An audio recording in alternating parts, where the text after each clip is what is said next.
Quand la saison de la récolte de bananes est terminée, c'est le moment pour Armelle Tamo et son équipe d'entrer en jeu. Nous avons besoin des troncs de bananiers parce que l'idée c'est de prendre ces troncs de bananiers et de transformer en emballage biodégradable. Et des troncs de bananiers comme celui-là, abandonnés ou qui ne servent plus à rien, il y en a à profusion ici dans cette plantation de Bamkomo. Ce qui est recherché, c'est précisément cette partie, la tige blanche et jaunâtre, le cœur du tronc, potentiellement riche en fibres. C'est la ressource que nous utilisons parce qu'ici au Cameroun, par exemple, on produit pratiquement 4 millions de tonnes de bananes plantains chaque année. Et lorsqu'on dit 4 millions de tonnes, on dit 8 millions de troncs de bananiers qui sont disponibles.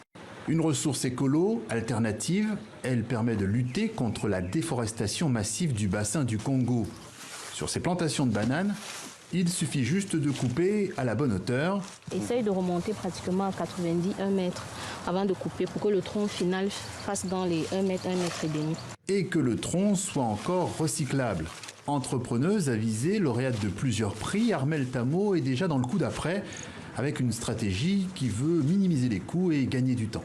Nous lançons justement un appel aux différents agriculteurs producteurs de plantains avec qui nous allons établir des mini-points de transformation dans les villages et on va récupérer, on ne va plus rentrer avec les troncs dans l'atelier, mais cette fois-ci on va rentrer avec les fibres.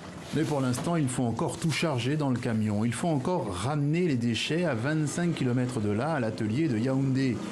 Sur site, les troncs sont dégainés, comme on dit sur place.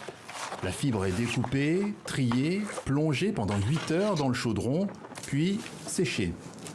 En fait, l'idée, c'est d'obtenir la cellulose. C'est la cellulose qui est assez intéressante pour le papier. Et l'avantage avec les fibres de plantain, c'est que ces fibres sont véritablement solides.